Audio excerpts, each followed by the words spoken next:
Microservice is very popular and used by pretty much every company these days. So in this develop project, I will show you through the video on how you can create Python microservice application with the ability to convert video to audio and then deploy it on AWS cloud using technology like Kubernetes, Docker, Helm, RabbitMQ, and also databases including Postgres and also MongoDB. Hello, my name is Raffi Dipriono and let me show you the architecture diagram.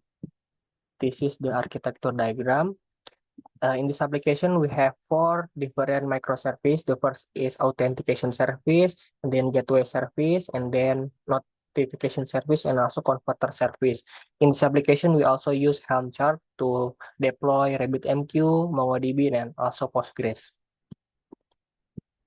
The application starts with the user sending request to API gateway. The API gateway have three endpoints: login, upload, and also download. First, the user is going to log in, and then if the user is correct by checking the credential on Postgres, it then generates JWT token or JSON Web Token that later can be used to upload and also download the video. Next, the user is going to upload the video, and then the video is going to be stored on MongoDB and also sent to the RabbitMQ as a queue. And then RabbitMQ forward the video queue to converter service. Converter service then convert the video into audio and also store the audio into MongoDB and also send the audio MP3 queue to RabbitMQ. The RabbitMQ then forwards the push notification into our email containing the audio file ID. Next, the user is going to download the audio using the JWT token and the audio file ID using the download path. Before we start the lab demo, first let us explore the code that we are going to use. There are four folders which are asset, Helm chart, product documentation, and source. In the asset folder contains video which we are going to convert from video to audio. Next, inside the source folder, we have four microservice folder here. In each service folder, we also have Docker file. So we are going to create Docker image and push them on Docker Hub. The image then will be used as container when we deploy them as Kubernetes object. There are also Helm chart folder containing three different charts for each for MongoDB, Postgres, and RabbitMQ. And inside the template folder, you can find template for persistent volume, persist volume claim, secret, service, and stateful set. To start the lab demo, we need to prepare the Docker image for our Kubernetes object and then push it on Docker Hub. We will show containerization for out service and then we will do the same for other service as well. The content inside the Docker file contains script about the image, package, and library, workdir, requirement detail, and port. Next, we build the image and proceed to push the image.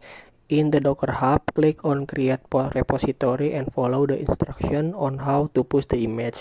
Finally, once it is pushed, we will be doing the same for every other service.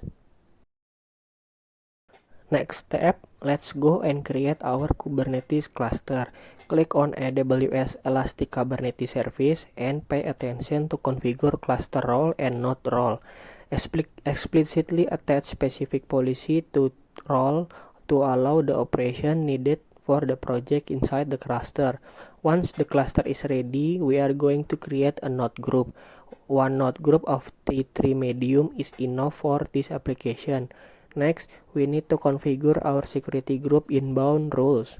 Make sure each port for MongoDB, Postgres, RabbitMQ, and gateway service is open.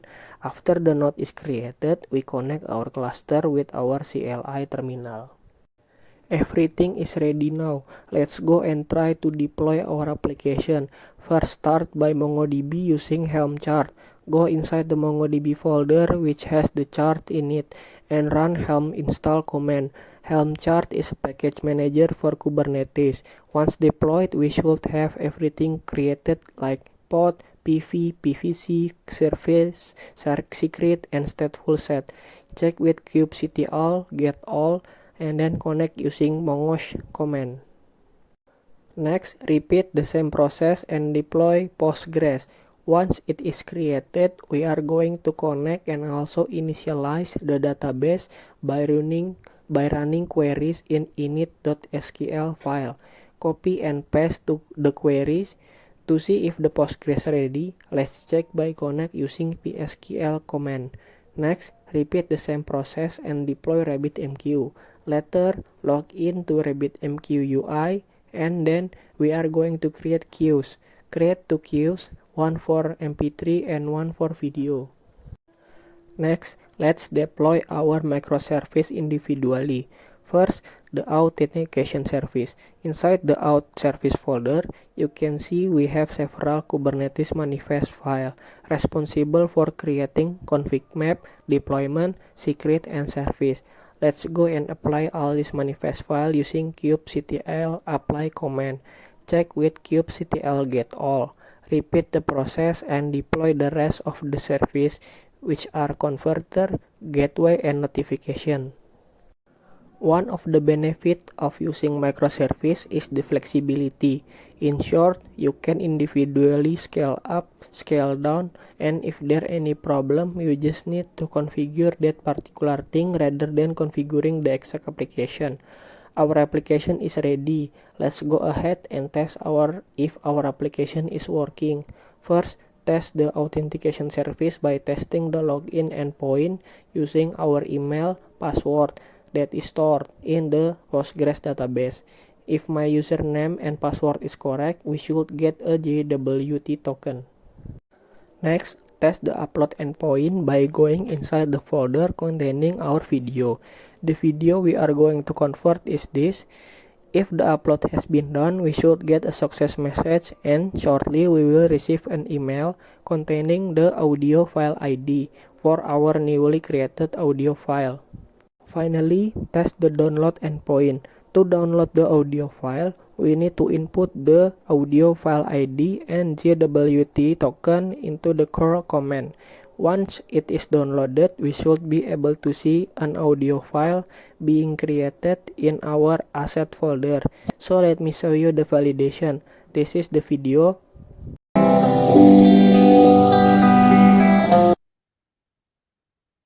This is the audio.